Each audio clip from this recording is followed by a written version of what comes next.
երբեք նյարդային չեմ արձագանքում հարցերին, ես ասում եմ իրականությունը եւ եթե իրականությունն ասելը ձեզ մոտ այդպիսի ընկալում է ձևավորում կամ շատերի նյարդայնացնում է, ես չեմ պատրաստվում դրա պատճառով իրականությունը չներկայացնել, թե երեխները թե խնդիրները։ Տիկին նախարար Նարեկ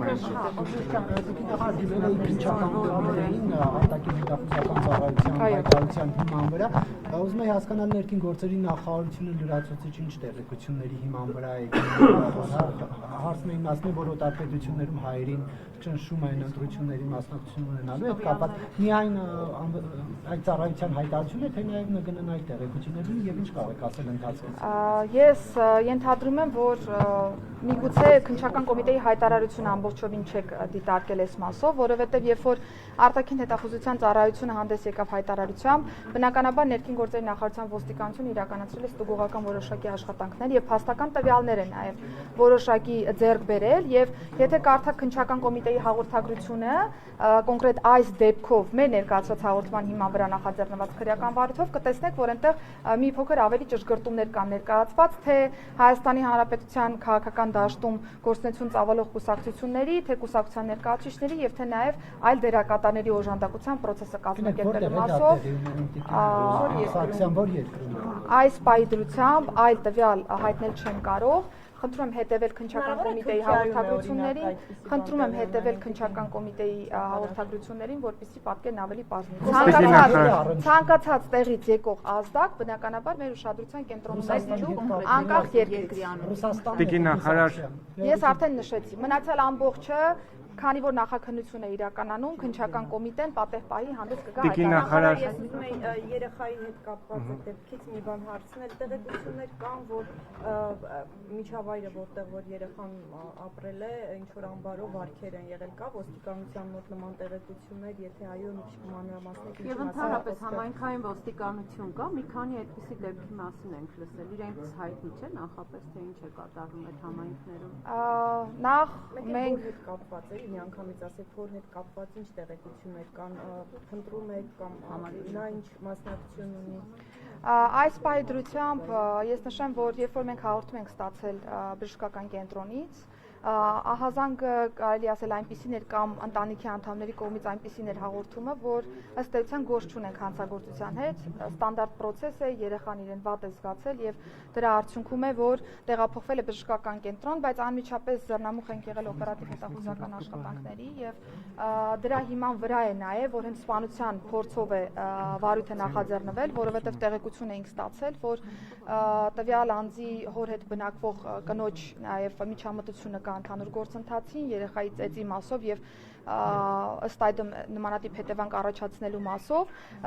այժմ շարունակում են քննչական կոմիտեի հետ աշխատանքները, գիտեք, որ նաեւ խափանան միջոց կա ընտրված անձի նկատմամբ, շարունակում ենք աշխատանքները, որպեսզի նաեւ ընտանիքի մյուս անդամներին վերաբերելի, այո, իրավիճակներին եւս նաեւ իրավական գնահատական որպես այդպեսի կարողանանք տանք, այո, ինչ վերաբերում է Չէ, այս պահին ուղղակի կարգավիճակի հետ կապված հարցեր են ճշգրտման։ Չեմ բացառում, կախված այն տվյալներից, որոնք որ կստանանք, նշեմ, որ միջավայրի հետ կապված, տեսեք, նշում եք համայնքային ոստիկանության հետ կապված, մենք պիտի նախ առաջինը նկատի ունենանք, որ մեր երեխայի իրավունքների պաշտպանության այն նոր համակարգը, որ ենք դրել, այն տրամաբանությամբ է, որ առաջին ինֆորմացիա ստացողը որպես այդպեսին չպիտի լինի ոստիկանությունը։ Այսինքն ազդակը պիտի գա համայնքից, ազդակը պիտի գա այնտեղի սոցիալական ծառայողներից եւ մնացյալից։ Ես վստահ եմ, որ նաեւ գործընկերներն են այս հարցը դիտարկում, նաեւ իրենց իրավասության տիրույթում, որ հասկանան եղել է ազդակ օբյեկտիվորեն, թե չի եղել ազդակ նմանատիպ իրավիճակի։ Ես էլ մեր մասով համայնքային ոստիկանների կտորով եմ դիտարկում իրավիճակը, որպեսզի հասկանանք հնարավոր է այդպիսի տեղեկատվություն մեր գործիքակազմի տեսանկյունից այո ստանալ թե ոչ, եւ եթե որևէ խախտում հայտնաբերի այս դեպքում ի պատասխանատվության տիրույթում, այսինքն ոստիկանի աշխատանքի մասով, բնականաբար ռեակցիան դրությամբ այդ մասով ինչ ասացիք, ինչ որ հետո արդեն որ ուսումնասիրել կա այդպիսի, դա եղել այդպիսի միջավայր այդ մասին էր հարցը։ Հիմա շարունակում ենք մեր ուսումնասիրությունները, թույլ տվեք ավել բան չհանրայնացնել, որովհետև նաև երեխաների եւ ընտանիքի մյուս անդամների հետ կապված որոշակի նաև հոգեբանական վիճակ ունենք։ Հիմա պատկան մարմինները աշխատում են։ Երեք Իգոր Փաշինյանի հայտարարություն արել է, որ Հայաստանում կան ուժեր, որոնք պատերազմ են նախապատրաստում, որում ծանր հետևանքներով, քանի որ ՆԳ-ն նաև ակտիվ էպես հայտարարություններ են ցույց տալիս տարածում կուսակցությունների գործունեության վերաբերյալ, ինչ նկատի ուներ նա, ով է Հայաստանում ներքաղաքական դաշտում պատերազմ նախապատրաստում, արդյոք հենց սա չի այսպես հասարակության շրջանում խոճապ տարածում ու հիբրիդային պատերազմը օրինակ ըստ Որևէ խոճապի մասին խոսք չկա, վարչապետը փաստական առումով անդրադառնում է այն խոսույթին, որ ըստ էության կա այս պայծրությամբ քաղաքական դաշտում եւ քաղաքական արձագանք է նաեւ տալիս որպես երկրի ղեկավար եւ նշեմ, որ եթե այլ հանցագործության տարերի հետ կապված հարցեր առաջանան, բնականաբար ՆԳ-ն հանդես կգա հաղորդագրություն։ Կարծում եմ բոլորը հետևում եք լրատվական դաշտին եւ վստահ եք, որ շատ ուժեր, այնպիսի մտքեր եւ այնպիսի հայտարարություններ են նաեւ հնչեցնում, որոնք այո, հակադարձում են հաստատված խաղաղությանը եւ կարող է նմանատիպ քաղաքական ռեակցիա լինել եւ ինչի բնական այլ քաղաքական ես նշեցի որ կա նմանատիպ ազդակ, վարչապետը տվել է քաղաքական գնահատական եւ իրավապահ համակարգը հանցագործության կոնկրետ տարերի դեպքում կտա արդեն նաեւ իրավական գնահատական։ Տիկին նախարար երկու հարց կադրային փոփոխություններին չնայած անդրադարձակ նոր փոփոխություններ առաջիկայում նախատեսված են արդյոք եւ երկրորդ հարցը ինչը այստեղ եղավ եւ դարձավ այսպես ասենք նաեւ լրագրողների հետ վիճաբանության պատճառ 10 եպիսկոպոսներին ուղեկցելու հետ կապված Գեղամանուկյանն ասեց 300 ոստիկան դուք դրա հետ չհամաձայնվեցիք որպեսզի ես չասեմ մենք քանի ոստիկան ենք տեսել դուք ասեք ոստիկաններ քանիսն են եղել ինչ օրենքով են նրանք ուղեկցել արդյոք նույն որ խնդրեմ հետևից մի խոսեք էլ ես չեմ լսում ինչ հարցա որ ճիշտ պատասխանեմ Բոլորին է խոսք ուղղված։ Թիվն էիք ուզում, հետո այնուամենայնիվ նաև նույն մենք տեսնում ենք, որ առանձին հոգևորականների, որոնք այսպես ասենք, իշխանությանն են սատարում, իրենց անմիջական վերահսկողությունն է, իրականացնում ոստիկանությունը, իրենք են դիմել, ոստիկանությունն է տեսել, որ կա անհրաժեշտություն նույն այդ քահանաներին, եպիսկոպոսներին պաշտպանել, եւ ումից են պաշտպանում ամենակարևորը։ Նախ կադրային փոփոխությունների մասով, եթե ճիշտ լսեցի, նաև ասում եք կադրային հնարավոր փոփոխություններ սպասվում են, թե չեն սպասվում։ Կադրային փոփոխությունները բնականաբար ընթացիկ process է որպես այդպիսի նախարարության տեսանկյունից։ Տեղյակ եք, որ փոխոստիկանապետերի փոփոխությունից հետո մենք ունեցել ենք նաև բարեկային ծառայությունը որոշակի փոփոխություններ նկատն է մոնիտորինգի վարչությունը, Երևանի գնդի հրամանատար նշանակվել է արդեն իսկ կա նշանակումը, Երևանի գնդի հրամանատարի տեղակալն է նշանակվել, նախկինում հենց այդ պաշտոններ զբաղեցնում եւ գումարտակի հրամանատարներից մեկը նաև նշանակվել է գնդի հրամանատարի տեղակալ, այսինքն շատ սինխրոն տրամաբանական աճ են ունեցել, առաջխաղացում են ունեցել այս մասով, որովհետեւ մեր ռեֆորմների սկզբունքում էլ է դրված հենց այս մոտեցումը, որ եթե անձին կաշխատում են, եթե արժանի են, առաջխաղացում պիտի լինի անխուսափելի, ըստ այդմ իրականացրել ենք նշանակումները, փոփոխություններ միշտ եղել են, նախորդ օրերին էլ են եղել, առաջիկա օրերին էլ կամ շաբաթներին կամ ամիսներին էլ կլինի, իհարկե ըստ անհրաժեշտության, որովհետեւ եթե կարիքը չենք տեսնում կադրային փոփոխության, այդպիսի փոփոխություններ տեղի չեն ունենում եւ մենք չենք կատարում դրանք ուղղակի անելու համար, ինչ վերաբերում է երկրորդ հարցադրմանը, ես վստահ եմ, որ դուք գիտեք, որ ես թիվ հնչեցնել չեմ կարող որովհետև ոստիկանական աշխատանքի տեսանկյունից դա ծառայության կազմակերպման ընդհանուր կոմպոնենտ է եւ թվի պատկեր հնչեցնել չեմ կարող, բայց նշեցի, որ 300 ուղեկցման process-ի մասով տեղեկատվությունը չի համապատասխանում իրականությանը։ Դուք շատ լավ գիտեք այդ մասին, որովհետև դուք էլ եք այնտեղ եղել, ձեզանից շատերը կամ այլ մեր սիրելի լրագրողներ այնտեղ են եղել եւ ոստիկանները տեսեք, ոստիկանները դուք կարող եք տեսնել, որ շատ են, որովհետև ինչ եք տեսել նաև տեղում։ Տեսել եք, որ երկու կողմ հավաք է իրականացնում մայրաթորի նույն տարածքում եւ կային նաև որոշակի սադրիչ գործողությունների մասով օպերատիվ տվյալներ եւ ոստիկանության պարտավորություններ հասկանալու ես հարգում եմ ձեր գործընկերոջը շարունակեմ պատասխանել հետո խոսեմ։ Հիմա դատարան են ուղեկցվում, մասնաճյուղի թեմի մոտ են իրենք հերթապահում, այսինքն այնպես չի որ մենակ խնդիրը այդ օրվա մեջ չէ։ Փայլակը հարցրեց, ես դրան էլ եմ անդրադառնալու։ Կպատասխանեմ, ինչը որ բաց կմնա, կհարցնեք, կարձագանքեմ։ Եվ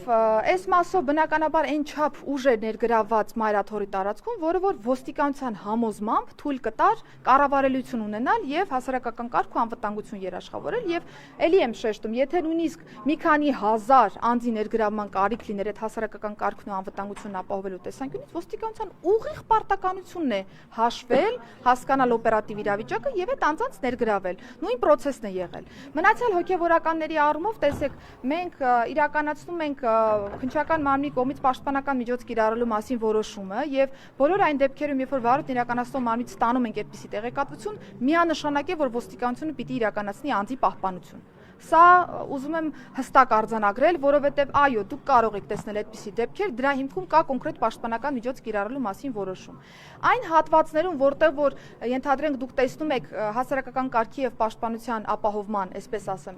կարգախմբեր, նրանք այնտեղ են ելնելով իրենց բուն գործառույթից, հասարակական կարգ եւ անվտանգություն են երաշխավորում եւ ես նորից եմ առիթ ունեցել ասելու, որ տարբեր եկեղեցիների տարածքում այդ նույն պահպանությունը կա, տոն օրերին այդ նույն պահպանությունը կա, մեզ իհարկե ես հասկանում եմ օբյեկտիվորեն, որ ստանդարտ իրավիճակում պահպանության հարցերը այդքան զգայուն չեն լինում եւ մենք չենք բարձրաձայնում այդ մասին, բայց վստահեցնում եմ ձեզ, որ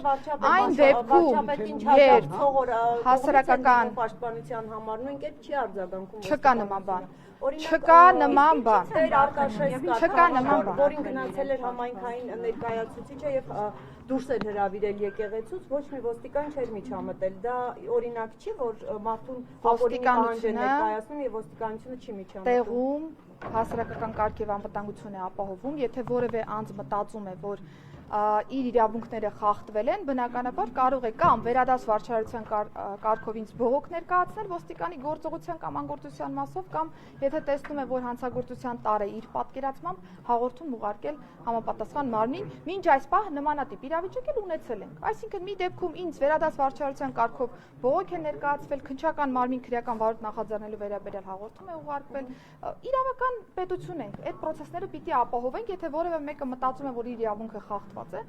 բոլոր գործիքակազմերը ունի իրավունքի պաշտպանություն։ Իսկ եկեղեցու իրավունքները դուք արդյոք պաշտպանում եք, ինչ եմ հարցնում Տինսարցյան, որովհետև եկեղեցում որոշում կայացվեց, որ նախկին Տեր Արամը պետք է թողնի եկեղեցին, բայց ոստիկանությունը կատարում է եկեղեցու արդեն մարմնի, որը կառույցի ունի ինքնավարություն, այդ եկեղեցու որոշումները կարող է կատարել, ինչու չի կատարում։ Ես հարցին անդրադարձել եմ։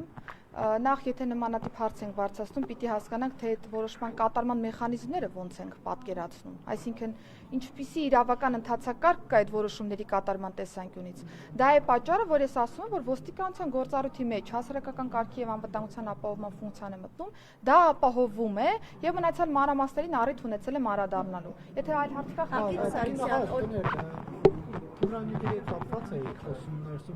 Կարծեմ 1 տարի առաջ կամ ավելի վաղ տարածվեց դպրոցներից մեկի հետ կապված, որ գնացել մանկասակ երեխաներին ինչ որ փոշենման զանգված են բաժան Մղճյանի դպրոցը։ Այո, Մղճյանի դպրոցը։ Ինչ բացահայտվեցի, վերջո այդ երեխաներին ինչ են տվել եւ եթե իրավաբանները անդրադարձել են դրանք, խնդրեմ դա ասեք։ Տեսեք, շատ կարևոր հարց եք բարձրացնում Նարեկ ջան, որովհետեւ երբ որ ես տարբեր նաեւ դիտանկյուններից տարբեր հարցերի անդրադառնում եմ, տարբեր հարցադրումների անդրադառնում եմ, ինձ համար կարևոր է, որ երբ որ մենք առաջին ինֆորմացիան տալիս ենք, նաև մենք, երբ որ դեռ չգիտենք ամբողջ դետալները, որովհետև իրավապահ համակարգը տալիս է նախնական գնահատական իրավիճակին։ Մենք էլ կարող ենք ի սկզբանե վարույթ նախաձեռնել ոչ այն հանցակազմով, որ վերջնարդյունքում այդպես կշարունակի մնալ։ Ունենում ենք դեպքեր, սիրելի ներկաներ, որ պայմանական հարուցում ենք առողջությանը պատճառված վնասի հոդվածով, բայց պարզվում է, որ սպանության փորձի հետ գործ ունենք։ Այսինքն նախնական գնահատականները հետո կարող են փոխվել, բայց մենք այս դեպքում հետևողական ենք, որ վերջնական գնահատականներն էլ պատեհ պահի նաև հանրայնացնենք, որ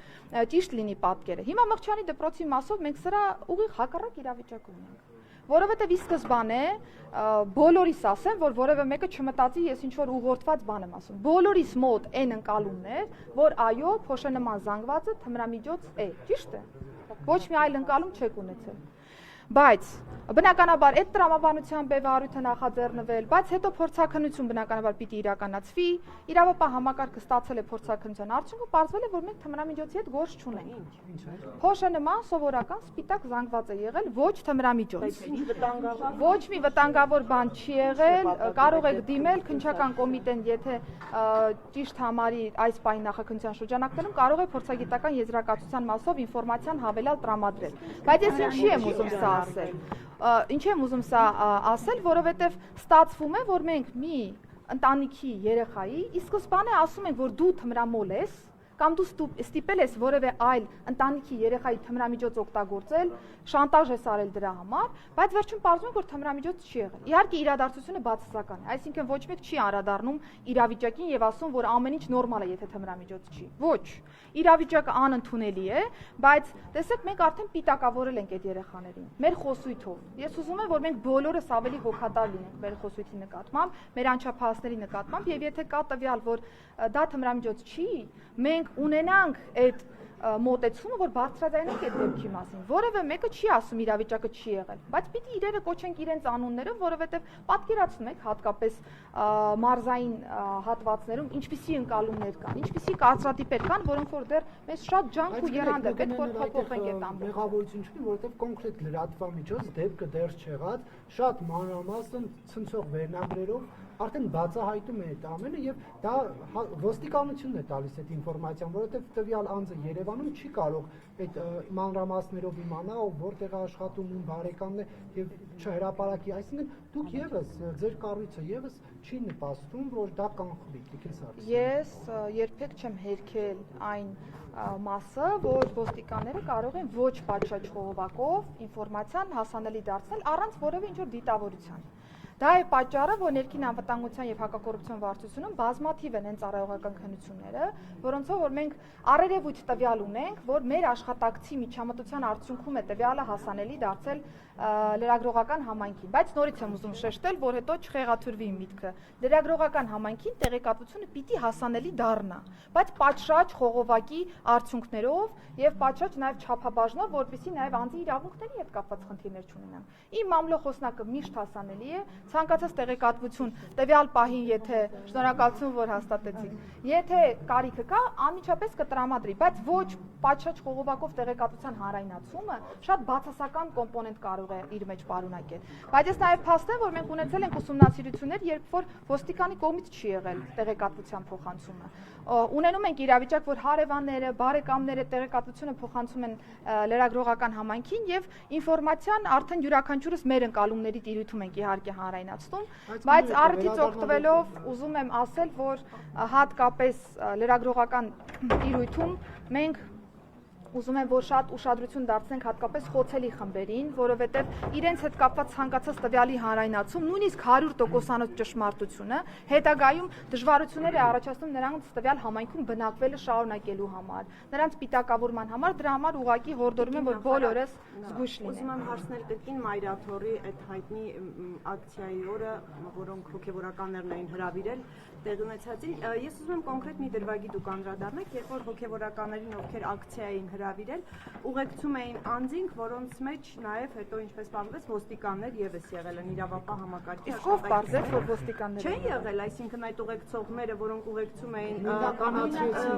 Չէ, դուք այսինքն պնդում եք, որ չեն եղել ուղեկցողների մեջ ոստիկաններ, Տիկին նախարար։ Ես պնդում եմ, որ տարածքում կարող են լինել քաղաքացիական հագուստ կրող քրեական ոստիկանության ներկայացուցիչներ, բայց ոչ այն պնդմամբ, ինչ որ դուք ներկայացնում Այսինքն չեն ուղեկցել, շղթայի մեջ չեն եղել, Տիկին նախարար։ Նույնականացրել էին այդ շղթայի մեջ քաղաքացիական հագուստով, հետո այլտեղ ոստիկանը թե քաղաքացիական անձինք ոստիկանությունում եւ թե նաեւ ոստիկանության մյուս ներկայացուցիչները ոստիկաններ են, որովհետև օպերատիվ աշխատողները հնարավորություն ունեն քաղաքացիական համազգեստ կրելու եւ իրենք տեղում են հասարակական կարգ եւ անվտանգություն ապահովելու տրամաբանության ինչու համազգեստով չէին։ Ես նշեցի արդեն, օրենքով թույլատրվում է եւ կարող եք տարածքում նույնիսկ ոչ Մայրաթորը Տիկին նախարար, իրենք ակցիա էին հրավիրել։ Հասարակական կարգ եւ անվտանգություն ապահովելը չի ենթադրում միայն շղթա կազմել եւ հսկել բժշկել ինչ-որ մի process։ Տարբեր մեթոդներ կան, տարբեր եղանակներ կան եւ հարգելի գործընկերներ, արձագանքում եմ ու փակենք այս թեման, որովհետեւ նույն հարցերն են, ես նույն պատասխաններն եմ ասելու, ոչ մի լրացուցիչ նոր բան ձեզ չեմ ասելու, ոչ մի բան ինձանից չեք կորզելու, որովհետեւ ոչ մի նորից չկա։ Արդեն նշեցի, որ տեղում Մայրաթորում ոստիկանությունը հասարակական կարգ եւ անվտանգություն է ապահովել եւ ապահովել է պատշաճ կերպով, եթե որևէ անձ գտնում է, որ մեթոդը, եղանակը կամ այլ հարցեր, որոնք որ առնչվել են իրավունքներին, ես ասացի, հասարակական կարգի եւ անվտանգության ապահովման ֆունկցիան են ապահովել։ Եթե որևէ մեկը գտնում է, որ իր իրավունքների հետ կապված խնդիր կա, կարող է դիմել նախարարություն կամ քննչական Արցախի հարցը վերջ, եթե այլ հետաքրքիր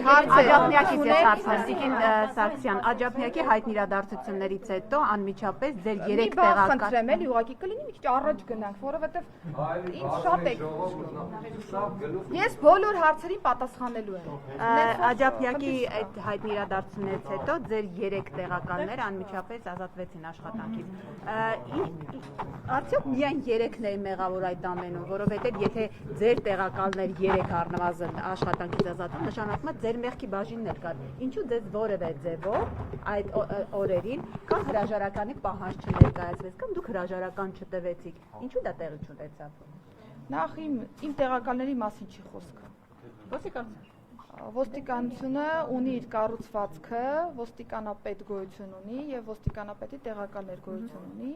եւ 3 տեղակալների փոփոխությունը նորից եմ ուզում շեշտել, ընդհանուր առմամբ համակարգ նոր էներգիա բերելու տրամաբանության մեջ է եւ եթե դուք կարծում եք, որ Հայաստանի Հանրապետությունում ցանկացած հանցագործություն տեղի ունենալու պայմաններում պիտի մենք գտնենք որևէ մեղավորի եւ իրեն անմիջապես ազատ արձակենք։ Դե 3-ին գտակ, մենք չենք գտել, համակարգում դուք եք գտել։ Եթե թույլ տաք, շարունակենք, գուցե գտնենք ձեր հարցի պատասխանը եւ այդ կարիք չլինի միջամտելու։ Եթե մենք մտածենք, որ յուրաքանչյուր հանցագործության դեպքով որևէ ծառայող պիտի ազատվի համակարգից, դա ոչ տրամաբանական մոտեցում է, չէ՞, գտնի մի պետություն, որտեղ որ ինչ որ հանցագործության դեպքով կոնկրետ ամեն հանցագործության դեպքում մարդ ազատվի համակարգից։ Բայց մարդ ազատվի համակարգից։ Դեպքից հետո ազատեցիք։ Այսինքն զուգադիպություն է, դա պատահական զուգադիպություն է, տիկին նախարար։ Ես ձեր գործընկերոջը հարգում եմ, ես վստահ եմ ինչ էլեմենտներ եք բարձրաձայնելու, կպատասխանեմ այդ բոլոր հարցերին, կարիք չկա միջամտություն։ Այս դեպքում ես գտել եմ, որ 3 փոխոստիկանապետերի ուղղությունների սպասարկման համար նկատի ունեմ քրեական ոստիկանություն, նկատի ունեմ բարեկային ծառայություն, նկատի ունեմ համայնքային ոստիկանություն, կարիք կա նոր թարմ էներգիա ներգրավելու, որպեսզի վերադասավորենք նաև մեր մոտեցումները եւ մեր ծառայության կազմակերպման եղանակները։ Սա է պատճառը եղել, որ 3 փոխոստիկանապետերի փոփոխություն ենք ունեցել եւ նույն տրամաբանությունն է եղել, երբ որ ոստիկանապետի փոփոխությունը տեղի ունեցել վարչապետի կոնկրետ որոշման շրջանակներում, նույն տրամաբանությունը, երբ որ ես խոսեցի բարեկային ծառայության Երևանի գնդի պետի հրամանատարի փոփոխության մասին եւ այսպես շարունակ, այսինքն ամեն դեպքը, որ սկսենք նկարագրել, որ սա որևէ ինչ որ կոնկրետ արարքի արդյունք է, դա մեզ լավ տեղ տանող մոտեցում չի լինի, որովհետեւ այո, կան դեպքեր, որոնք որ կարող են, այսպես ասեմ, վերջին կտորը լինել այդ որոշմանը գալու, նմանատիպ իրավիճակներ կարող են լինել։ Այլ բարձաբան, ասում են դուք արեմուտքի կներես։ Դուք արեմուտքի հովանավորությունն եք վայելում եւ Փաշինյանը չի անձեռնխելի եք, այսպես ասած, Փաշինյանը ռիսկ չի անում հակառակվել արեմուտքի։ Երկու բան փաստեմ, ինձ թվում է լրիվ հարցերը կփակվեն։ Հայաստանի Հանրապետության ներքին գործերի նախարարի եւ Հայաստանի Հանրապետության քաղաքացի Արփինե Սարգսյանի հովանավորը Հայաստանի Հանրապետությունն է։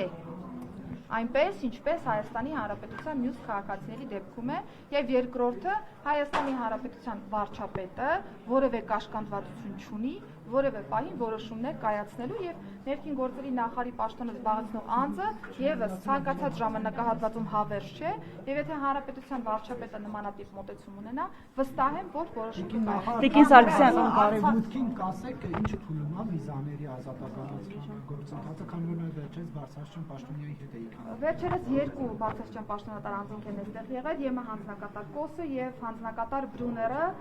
շատ դրական քննարկումներ են ունեցել, որովհետեւ երկու հանձնակատարներն էլ արձանագրել են, որ ներքին գործերի նախարարությունը որպես համակարգող պատշաճ կերպով գերազանց կատարել է իր առջև դրված խնդիրը եւ սա է պատճառը եղել, որ ռեկորդային արագ ժամանակահատվածում մենք ստացել ենք գործողությունների ծրագիրը, ընդ որում շատ միջոցառումներ, որոնք ակնկալեինք, որ օրինակ առաջիկա տարիների կտրվածքով պիտի կատարվեն, այսօր մենք նույնիսկ կատարել ենք այդ միջոցառումները եւ գործընկերներս երկուսն էլ փաստել են եվրոպացի, որ շատ իրատեսական է վիզաների ազատականացումը Հայաստանի Հանրապետության համար։ Ես որպես նախարարության կողմից process-ի համակարգող գլխավոր բանակցող պիտի փաստեմ, որ ներգերատեսչական, այսինքն ներհանրապետական կտրվածքով մենք մեր առջև խնդիր ենք ունեցել, որ 2 տարվա կտրվածքով մոտ պիտի ավարտենք բոլոր միջոցառումների կատարումը։ Շատ իրատեսական է, որովհետեւ սա շատ ներդաշնակ է Հայաստանի Հանրապետության կառավարության ռեֆորմերի օրակարգին եւ այնպես չի, որ գործողությունների ծրագրի բովանդակությունը մեզ պիտի թելադրի սկսել ինչ-որ մի բան անել կամ չշարունակել ինչ-որ մի բան անել։ Այս երկու process-ները շատ սինխրոն են իրար, սա է տալիս համոզմունք ինձ ասելու, որ մենք շատ իրատեսական process ունենք եւ եթե նույն տեմպը պահպանենք գործողությունների ծրագրի իրականացման, առաջիկա տարիներին կունենանք ազատ վիզային ռեժիմ։ Եվ գնանք մի վերջին հարցը ես տամ Տիկին Սարգսյան, տեղեկություններ կան, որ միգրանտների են Եվրոպայից ուղարկում Հայաստան, օրինակ ինքնաթիռ ասում են եկել է Գերմանիայից, հետո ԱՄՆ-ից են ասում են եկել ինքնաթիռ, դուք տեղեկություններ ունեք։ Միգրանտների մասով անկանոն միգրացիոն հոսքերի արդյունքում կարող է Եվրոպական միության տարածքում լինեն անձինք, որոնք որ ենթակա են վերադարձման Հայաստանի Հանրապետություն, մենք ունենք նույնիսկ Եվրոպական միության հետ կնքված համաձայնագիր, թե Եվրոպական միության հետ ընդհանուր առմամբ եւ թե նաեւ անդամ պետությունների, եւ եթե լսենք օրինակ, որ անօրինական որևէ միգրանտ վերադարձվել է Հայաստանի Հանրապետության, այդտեղ ոչ մի արտահայտություն եկել է, թե չէ։ Առանձին տվյալներ այս պայծրությամբ չունեմ, որ ինչ-որ մեծ խմբերի հետ կապված տվյալներ կան, դա իրականությանը չի համապատասխանում։ Ստանդարտ process կա, կարող են մի քանի հոգի օրինակ մենք էլ հարց տանք էլի։ Կապված ասում ենք պետք է պաշտոնանկություն իրականացվի, բայց բարբերաբար մենք տեսնում որ սպանություններ լինում, տարբեր հատվածներում եւ դարձել որ Սիցիլիայի դարձել Հայաստան։ Հիմա այս դեպքում ով պետք է պատասխանատվություն կրի։ Ու ինչի չի կանխում այս դեպքերը, ինչու է բարբերաբար շարունակվում, նվազում չկա դեպքերի։ Տեսեք, ես երբ որ ինչ-որ մի բան, ինչ-որ մի թեմայ ներկայացնում եմ, ես գոնե այն բարեխիղճ կանխավարկածը ունեմ բարեխիղճությամբ, որ դուք լսում եք ես ինչ եմ ասում։ Որ հետո հարցը ձևակերպեք, ես գլոբալ նկատեմ, հարցը ձևակերպեք հենց այս տրամաբանության մեջ։ Հիմա նախ առաջինը, Հայաստանի Հանրապետությունը Սիցիլիա չի։ Ես նշեցի, որ 3.2% նվազում ունենք հանցավորության, եւ սա միայն ու միայն իրավապահ համակարգի ջանքի արդյունքն է, որովհետև ես առիթ ունեցել եմ նաև նշելու, որ սպանությունները եւ առհասարակ հանցավորությունը երկու կատեգորիայի կարելի է բաժանել։ Առաջինը դրանք կազմակերպված իրավիճակներն են, այսինքն կա պլանավորում, կա դերաբաշխում, process կա գեներացվում, որտեղ որ իրականում ամենաառաջնային իրավապահ համակարգն է։ Այսինքն դու ինչպիսի օպերատիվ աշխատանք ես իրականացնում, որ բացահայտես այդ դեպքը եւ կանխարգելես այդ իրավիճակները։ Հիմա առաջինը ես նորից շեշտեցի, որ մեր հանրապետությունում ամեն օր սպանություն չկա։ 50 սպանության դեպք ունենք, եւ եթե ժամանակագրական առումով նաեւ համեմատենք 2018-ից հետո եւ առաջ իրավիճակները, միջինում նախորդի ժամանակահատվածում ունեցել են 52 սպանություն, 18-ից հետո միջինում ունեցել ենք 50 սպանության դեպք։ Բայց նորից ես գնում եմ դեպի կոնկրետ դեպքը, որովհետեւ թվերը ինձ հետաքրքիր են այնքանով, որ հանրության հետ պարզ լինենք եւ ֆիքսենք, որ մենք ամեն օր սպանություն Հայաստանի Հանրապետությունում չունենք։ Հիմա առաջին դեպքերի մասով, այո, քանի անգամ կամ մի քանի ամիսը մեկ, այսինքն բարբերաբար մենք ասացում ինչ որ դեպքեր ենք ականատեսում սպանությունների։ Հիմա դուք ենթադրում եք, որ Հայաստանի Հանրապետությունում ընդհանրապես հանցագործություն չպիտի լինի։ Ինչ որ մի երկիր կա, ով որ սպանությունից ապահովագրված է։ Եթե մենք օբյեկտիվ լինենք, եւ ես հուսով եմ, որ դուք հենց այդ աչքով եք նայում այս ամբողջ process-ին, բոլորիդ նկատի ունեմ։ Մի այլ երկրի դեպքում խնդրեմը օրինակ ահաբեկչական ակտերն են։ Տեսնում եք դպրոցներում ահաբեկչություն կա, խանութներում ահաբեկչություն կա, մոլերում ահաբեկչություն կա, զանգվածային նաև սպանության իրավիճակներ կա։ Հայաստանի Հանրապետությունը լավ առումով եմ ասում, նմանատիպ իրավիճակների ձեռք է, որևէ մեկը չի կարող հակառակը պնդել։ Եվ եթե լրատվական դաշտում տարբեր անձինք կարող են նույն իրավիճակը անընդհատ քննարկման առարկա դարձնել, ընդ որում վերհիշեցնել նաև օրինակ 2017 թվականին տեղի ունեցած սպանության դեպք, 2018 թվականին տեղի ունեցած սպանության դեպք, նույն սպանությունը մի քանի օր շարունակ լուսաբանվի, մի օր հոգեհանգիստ լուսաբանենք, մի օր այլ իրավիճակներ լուսաբանենք, մի օր այլ իրավիճակներ, տպավորություն կարող է ձևավորվել, որ ամեն օր այդպես է իրավիճակը։ Ես շարունակեմ Ամեն օր այդպես է իրավիճակը, բայց նորից եմ շեշտում, ունենք 50 սպանության դեպք, որը նույնիսկ համաշխարհային միջինից 2 անգամ նվազ է, բայց գալով դեպի բովանդակություն շարունակեմ, որ կիսատ չմնա։ Եթե խոսում ենք օպերատիվ աշխատանքի մասով, անցած տարի 12 սպանության նախապատրաստություն ենք բացահայտել։ Սա օպերատիվ աշխատանքի մասին է խոսում, որովհետև եթե օպերատիվ աշխատանք չլիներ, կազմակերպած սպանությունները պլյուս կլինեին 12 դեպքով։ Սա արդյունք է, իհարկե արդյունք է։ Բավարար է այս արդյունքը, իհարկե բավարար չի։ Ես երբեք չեմ ասել, որ մենք փայլում ենք մեր օպերատիվ աշխատանքով, որովհետև գիտելիքի հետ կապված հարցեր կան, ժամանակակից տեխնոլոգիայի հետ կապված հարցեր կան, կրթության հետ կապված հարցեր կան, նաև իրավական որոշակի հարցեր կան, պիտի սրանք լուծենք։ Եվ երկրորդ կոմպոնենտը, որն ավելի մեծ չափաբաժին ունի մեր ընդհանուր հանցավորության մեջ, դա մտածողությանը վերաբերող դեպքերն են, որովհետև վերջին ժամանակահատվածում մենք ինչ ունենք, նույն աջափնյակի իրավիճակը։ Մի հայոյանքին, երբ որ մենք մտածում ենք որպես հանրություն, կարելի է արձագանքել ավելի սուր հայոյանքով եւ դրանով խնդիրը լուծվի, կամ տրանսպորտային միջոցը իրար վրա վարելու հետևանքով կարելի է իրար ծեծել եւ դրանով խնդիրը լուծվի, պրակտիկան ցույց է տալիս, որ դա լուծման մեթոդ չի, բայց մենք ինչ ենք տեսնում, որ տարիներ շարունակ այս բռնության ավելի կոշտ բռնությամբ արձագանքելու եւ խնդիրը լուծելու պրակտիկան մեզ մոտ շատ ամրապնդվել է եւ սրանով նաեւ ուժեղացվել է քրեական ենթամշակույթը տարածքում, որովհետեւ այդ ընկալումն կա, որ մեր բակում, մեր ընտանիքում, մեր շրջապատում հարցերը ոչ թե պիտի լուծի պետությունը օրենքով, այլ պիտի լուծի տարածքում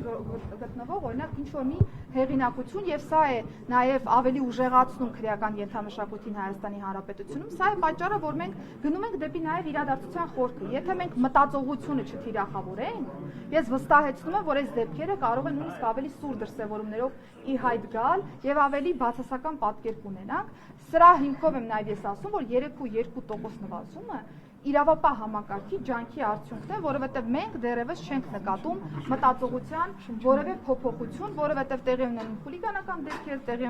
ունենում առողջությանը ծանր վնասի պատճառման դեպքեր եւ այսպես շարունակ։ Այսինքն մենք պիտի նախ ընկալենք, որ մի դեպքում գործ ունենք կազմակերպված հանցավորության հետ, բայց դա փոքր տոկոսն է կազմում։ Մյուս դեպքում մենք ունենք բռնության պորտման հետևանքով առաջ եկող սպանության կամ առողջությանը ծանր վնասի պատճառման դեպքեր եւ երկու ուղղությունով էլ պիտի ճիշտ արձագանք տանենք, որպեսզի պատկերն ավելի լավը լինի եւ ես նաեւ նշեմ, որ ընդհանուր առմամբ երբ որ նույնիսկ մենք խոսում ենք 50 սպանության դեպքի մասին, ընդհանուր մեր պատկերում հանցավորության սպանությունները 0.1% են կազմում։ Այսինքն ամբողջ հանցավորության մեջ սպանությունները 0.1%։ Տեղեկություն կա, որ դուք շրջում եք տասնյակ ծառայական ավտոմեքենաներով, կպարզաբանեք իրականում քանի մեքենա է ձեզ սպասարկում։ Գիտեք, նորից նույն տրամաբանության մեջ է, եթե տեղեկություններ կան, նշանակում պիտի ապացույց լինի, բայց ես առիթ ունեցել եմ եւ նաեւ զարմանում եմ, որ մինչեւ այս պահը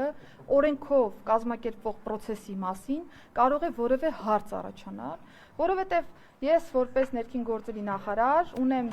պետական պահպանություն ինձ տրամադրված, պետական պահպանության կազմակերպումը ենթադրում է ստանդարտով պահպանության ապահովման process։ Եվ ես իրավունք էլ չունեմ միջամտելու պետական պահպանության ծառայության գործունեությանը, որովհետև պահպանության մեթոդները, եղանակները իրենք են ընտրում, եւ ինչու եմ ես ասում զարմանում եմ, որովհետև որևէ բան չի փոխվել այդ պահպանության մեթոդաբանության մեջ։ Նույն կերպ էր պահպանությունը, երբ որ նախորդ նախարարի մասին էինք խոսում, նույն կերպ է պահպանությունը, երբ որ իմ մասին ենք խոսում, եւ նույն կերպ կլինի պահպանությունը նաեւ առաջիկա տարիների կտրվածքով։ Ուզում եմ ասեմ, երբ որ մենք գործ ունենք օրենքով նախատեսված պահպանության հետ, առնվազն տարօրինակ է, որ մենք էլի անընդհատ ամեն տարի այս նույն թեման քննարկում ենք, նույն թեման շահարկում ենք եւ ձեր մատնանշած թիվը իրականության հետ որևէ աղերս չունի։ Իսկ նախարարի իրականարդարնայի Արցախցի կնոջ եւ երեխայի հետ կապված այս պատմությունը, որ մամուլում բավականին քննարկվեց, մեթոդները, որոնցով ոստիկանները նրան ուղեկցել են քննչական մարմնին, նկարագրում է այդ կինը երեխայի հետ, փոքրիկ երեխայի հետ, թե ինչ իրավիճակում եւ այլն։ Դուք այստեղ խնդրահարույց որևէ բան տեսնում եք, թե համարում եք, որ շատ նորմալ գործելակերպ է ընտրում ոստիկանությունը։ Եվ ըստ կնոջ ասել են շնորհակալ եղեք, որ դիմակավորված չենք ներխուժել տուն։ Հիմա այն ինչ որ դուք ասացիք, բնականաբար ես եւս տեսել եմ, գիտեմ թե ինչ է ներկայացնում տվյալ անձը, իհարկե մտահոգիչ է, եթե այդպես է, դա է պատճառը, որ ես հանձնարարել եմ ներքին անվտանգության եւ հակակոռուպցիոն վարչությանը, ուսումնասիրելու իրավիճակը, լսելու նաեւ կնոջի եւ հասկանալու, եթե նմանատիպ իրավիճակ կա, միանշանակ ռեակցիա կլինի իմ կոնկրետ որ դրվագներն եք, որ դրվագներն է ձեզ մտահոգել, որ ուզում եք ուսումնասիրել։ Բոլոր դրվագները, որոնք որ բարձրաձայնել է մեր հայրենակիցը, թե ժամի մասով, թե բովանդակության մասով, պիտի գնահատենք հետևյալ ժամի հետ կապված, օրինակ հրատապության հետ կապված կոնկրետ անհրաժեշտություն եւ մնացած բոլոր հարցերը։ Բոլոր հարցերը վստահեցնում եմ, որ դառնալու են ուսումնասիրության առարկա, եթե որևէ բան ոչ համապատասխան լինի, ռեակցիա կտրվի անպայման հանգիստ եղեք։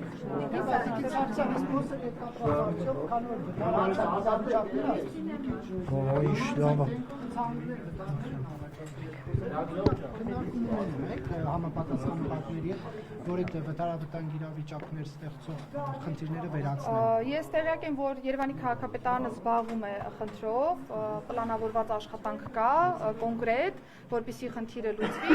Միաժամանակ, քանի որ ճանապարհային երթևեկության կտորը գտնվում է նաև ներքին գործերի նախարարության տիրույթում, մենք որտեղ որ նկատում ենք նմանատիպ իրավիճակ, որը որ հանգեցրել է կամ կարող էր հանգեցնել վտարավտանգ իրավիճակի, այդ բոլոր դեպքերը գույքագրվում են եւ պաշտոնապես նաև տրվում են Երևանի քաղաքապետարանի գործընկերներին, որպեսզի նրանք, եթե չունեն նմանատիպ պատկեր իրենց մոտ, դա եւս գույքագրեն եւ լուծելով գնան առաջ։ Շնորհակալ եմ։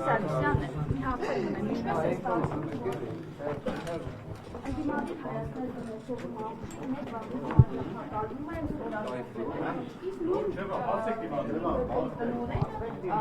ամիսներ շարունակ գազինոյում կրվել է բյուջեն, սակայն այդ գործը ոչ մի բան չի եղել, ազատության մեջ է գտնվում, նաև Արարատ համայնքում նման մի դեպքեր է եղել, ով այս պահին գտնվում է ազատության մեջ։ Ինչպես է ստացվում, որ իրավապահ համակարգի աչքից վրիպում են այդպիսի դեպքերը եւ ԲԿ-ի այսպիսի ասած գազինոյում կրված գումարները այդպես գնում են եւ ոչ ոք չի իմանում։ Հիմա եթե իրավապահ համակարգի տեսադաշտից վրիպ դեպքերը, որևէ ռեակցիայի մասին չէիք լսի։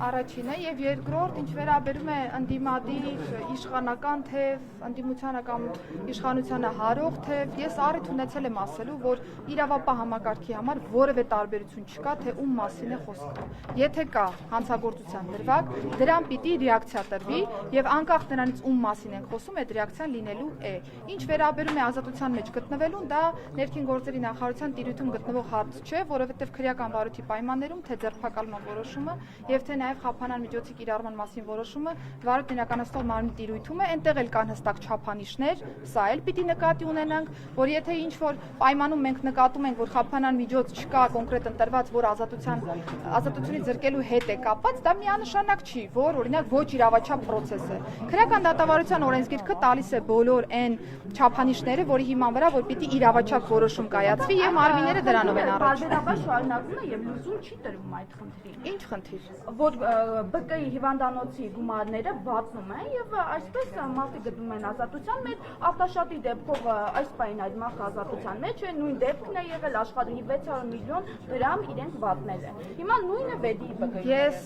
լսել եմ անկեղծ ասած գործընկերոջս Տիկին Անահիտ Ավանեսյանի ճեպազրույցը ձեզ տրված, Տիկին Ավանեսյանը արձագանքել է այդ թեման։ Շնորհակալություն։